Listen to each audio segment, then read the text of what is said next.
So in Muslims in America before Columbus, and you will find this detailed in several books, you will find this detailed more prominently, of course, with deeper roots with Dr. Abdullah Hakim Quick. You will find it also in a book called They Came Before Columbus with Ivan Van Sertima. Long story short, because we don't have a lot of time, we're good? Okay. That Muslims in America before Columbus, I'm going to start with this particular story. There's some actually that are dated from the 9th and 10th century, but I'm going to start with this one because it's one of my favorites. And it's because we're familiar with Mansa Musa. That one actually does make the pages of the American history books. They will mention Mansa Musa in some counties.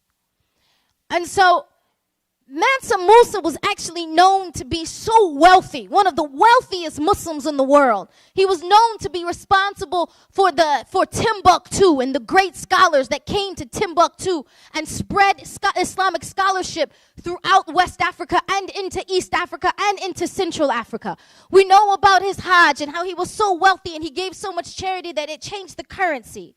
But we never asked the question, how did Mansa Musa become king? How did he become a leader?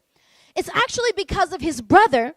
His brother before him was actually an adventurer. He was a voyager.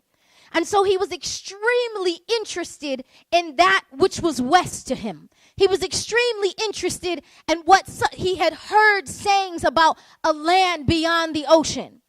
And so he initially sent 200 ships to the coast of America. And he sent those 200 ships with enough food to last them for over a year. And so when actually he waited for those ships to return, and only one ship returned. And when this sailor gave his account, he said,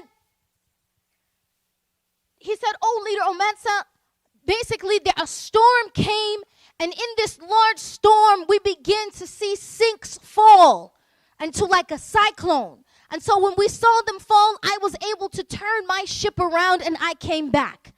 And so Mansa Abu Bakr, who was the brother of Mansa Musa and also the second son of Sheikh Anta Diop, the great historian and scholar of West Africa.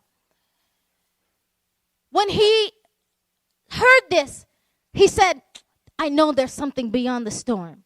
So what he decided was, he said, "I'm going to send 2,000 ships this time."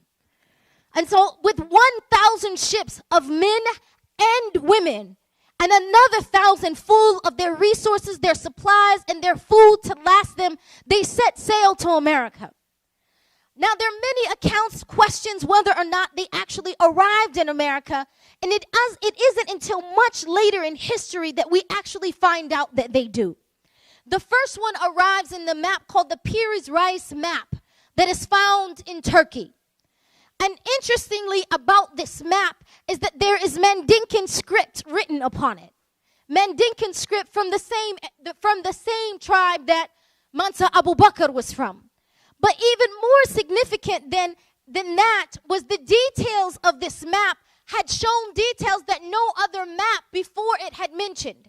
That it had details of the internal landscape of the Mississippi River, of mountains and mountain ranges inside of America.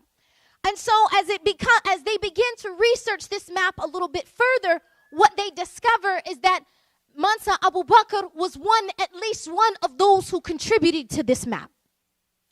Later on, we actually find in America as well as in South America some gold coins. And these coins actually have Mandinka written on them, and we find out that they're from the time of Mansa Abu Bakr.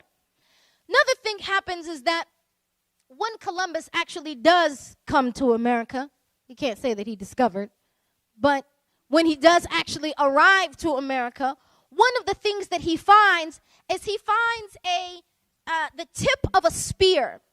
And the Native Americans called the spear guanin. Why is that important? Because guanin was actually a Mandinkan word for gold. And so in the tip of the spear, what was known about the people of Mansa Abu Bakr is that the spear they would use to make it, 60% of it was made from gold, another portion from silver, and another portion from copper. And this was something that was unique to their people. And guanin is actually a West African term, as I mentioned before, to mean gold. Another thing is that later on they discover in Arizona, in a cave in Arizona, they found a particular cave painting. And the cave painting, initially they thought this was maybe some ancient Native American language. Turned out it's Mandinkan.